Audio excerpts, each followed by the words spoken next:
everyone, this is SpeedPaint.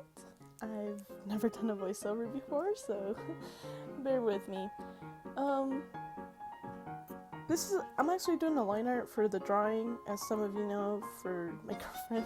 She draws amazing. I just want y'all to know that. And I was doing the line art, and well, for one, I used a stabilizer, which is something that like helps it slow down when you draw, and it's very handy when you're trying to draw something but like you're going too fast, or maybe it just looks really wrong.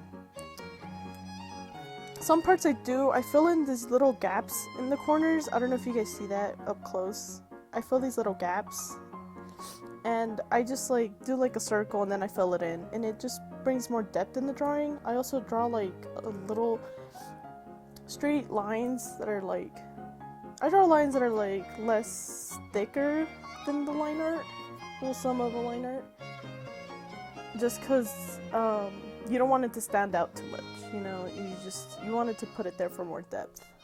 But yeah, and well, you have to erase a lot of things, and when you draw like a curve, you want to erase the bottom of it like I just did, just because it makes more sense of the line, because if you erase the top, it just makes the line look a little wonky. So I recommend just erasing the bottom when you're doing that and not the top. I don't know what else to say.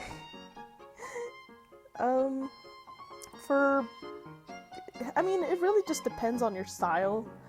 Like, if you want it to be consistent, you can make the brush have the mini size to 100%. Oh, the brushes also.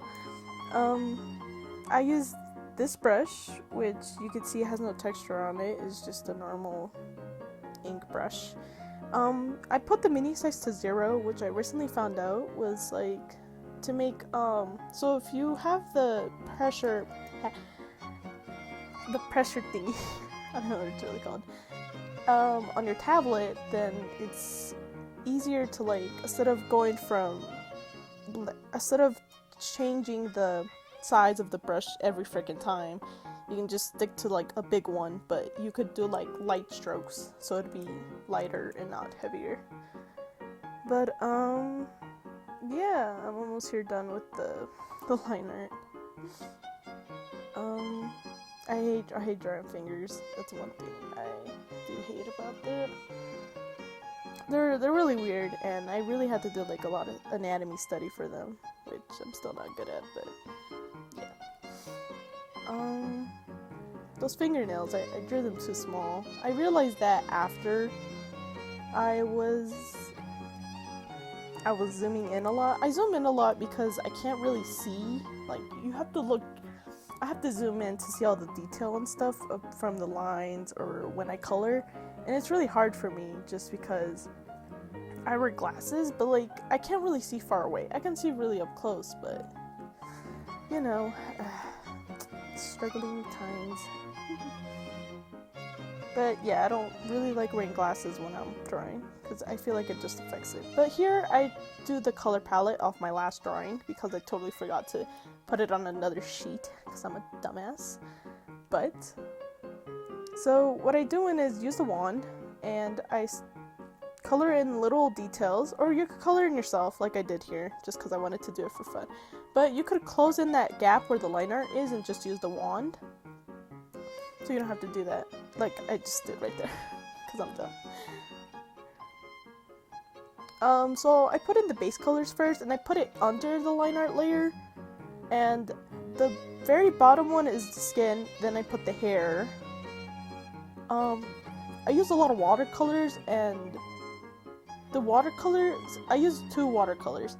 One for just putting in the stuff, and then another for like blurring it in a little, just not too much, because if you blur it in too much, I've learned from my previous drawings, it kind of ruins the whole shading process. But here I'm using one of the watercolors, and I'm just putting the base down. So I use a little darker shade than the skin, then I use a little bit darker shade than what I was using, and I blend it in a little. And then I use the blush which is another color. It's like an orange. And then I use a darker tone. The very darkest tone, I don't put a lot. I only put a lot right there just because it's right under the chin. And that's not meant to use very heavily, so as you can see, I'm struggling there to trying to fix it so it doesn't look so heavy with the other colors. So this is just a very dark shadow that I like to put, because it's like kind of like a blue reflecting off the skin, but it's darker. And I don't use it too much, I just use it where the darkest spots are. And I use this first color to like warm it up a little, and then I use a harder color, and then I use the hardest color. So you might want to like put in an airbrush or a watercolor, and you might want to slightly dab it a little, you know, I don't know what I'm trying to say. So here, I actually learned this from one of the artists I follow on YouTube. She used to do her eyes like that. She does them differently now, but I don't really know what to say. I might do an actual tutorial instead of just speeding it up, but here I actually do a dark layer on top and I put it shade mode. And I blend it in a little so it doesn't look just like lines standing there. So I try to blend it in with the base color with the darker shade. So you create a base with that. And then I put a little bit of a blue type of, it's like a blue-red. So what you're trying to do here is trying to put in different shade tones of the color. And here I'm putting some highlights. But here it's like, you gotta put different colors around the base color. So you might want to put up your down and then move your slider and then put it sideways. Like, I just test a lot of different colors that are around that base of area. And here I color the whole thing with a shade color, and then I do another the base color again, and then I just try to get the soft blending. But here I got a hand cramp, so you could skip this part. I think it's like a few seconds. I'll put a timestamp, but what I did there with the fur is you put a shade, and then I try to blend it in with the hair, like the same thing I did with the hair. And then I so instead of it to look too dark, you might want some fur to stick out that you haven't outlined yet. So you grab the base color again, and then you lightly dab it with the watercolor, so it looks like it's still there. And then you put a highlight right on the, you put highlights mostly on the edge of the line art, and not like right in the middle, or who knows where you're gonna put a highlight, but don't put it in the middle is what I'm saying. Just put it in places where you think it looks good. It's mostly about what you think. It's not where it's right. It's mostly about where you want it to look. And here I put some more highlight on the hair. So you put a lighter tone, and here I did the second ear again. And then I'm just trying to like not put in too much shade. So I'm trying to blend it in with the watercolor.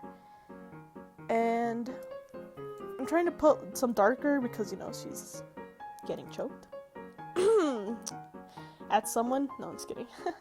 But here I put a lighter tone, and then I put a darker tone so it stands out more. And I just blend it in with the lighter color, and then I put the blue color right under where the darkest parts are, but you don't want to overextend that. So you might just want to mix and match, you know, oh, I should put in these colors, or like, those are the color palettes that I kind of use right now at the moment. But for skin and clothes, it's very different, because clothes, it requires a lot, and skin just requires like at least 3 tones of color. But yeah, I had to fix that because it looked really dark. But with the eyes, I used three shades too.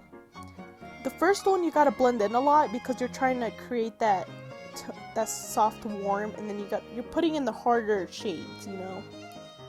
I made it blue, but I actually changed that. But yeah, the background. I just used a lot of different watercolors, lot of tones on there. So yeah, thank you. This is probably the end.